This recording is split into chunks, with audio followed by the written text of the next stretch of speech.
നമസ്കാരം. നടനും സംവിധായകനുമായ ബേസിൽ ജോസഫ് നിർമ്മാതാവുകയാണ്. ഡോക്ടർ അനന്തു എൻ്റർടൈൻമെൻറ്റ്സിനൊപ്പം ചേർന്ന് ബേസിൽ ജോസഫ് എൻ്റർടൈൻമെൻറ്റ്സും കൂടി പങ്കാളിത്തത്തോടു കൂടിയാണ് അവരുടെ ആദ്യ സിനിമ പുറത്തു വരുന്നത്. ബേസിൽ ആദ്യം സംവിധായകനായി, പിന്നീട് സഹനടനായി, പിന്നീട് നായകനായി, ഇപ്പോഴും ഞെട്ടിച്ചുകൊണ്ടിരിക്കുന്ന ബേസിൽ ജോസഫ് ഇപ്പോൾ നിർമ്മാതാവും കൂടിയാകുമ്പോൾ സഹകരിക്കുന്നത് അനന്തു എൻ്റർടൈൻമെൻറ്റ്സിൻ്റെ ബാനറിലാണ്. ആരാണ് അനന്തു? ആരാണ് അനന്തു എൻ്റർടൈൻമെൻറ്റ്സ്? സൈലം ലേണിംഗ് ആപ്പിൻ്റെ CEO ആണ് അനന്തു. അനന്തു ഇപ്പോൾ വിദ്യാർത്ഥികളുടെ പഠനമൊക്കെ തുടർന്നുകൊണ്ടിരിക്കുകയാണ്. ഇപ്പോൾ എൻ്റർടൈൻമെൻറ്റ് മേഖലയിലേക്കും കൂടി കടക്കുന്നത്.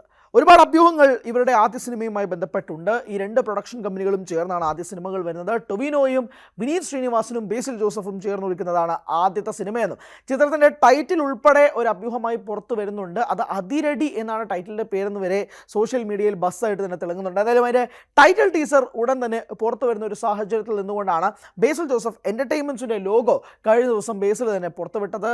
തൻ്റെ സോഷ്യൽ മീഡിയ ഹാൻഡിലൂടെയായിരുന്നു ആ വീഡിയോ ബേസിൽ പുറത്തുവിട്ടത്.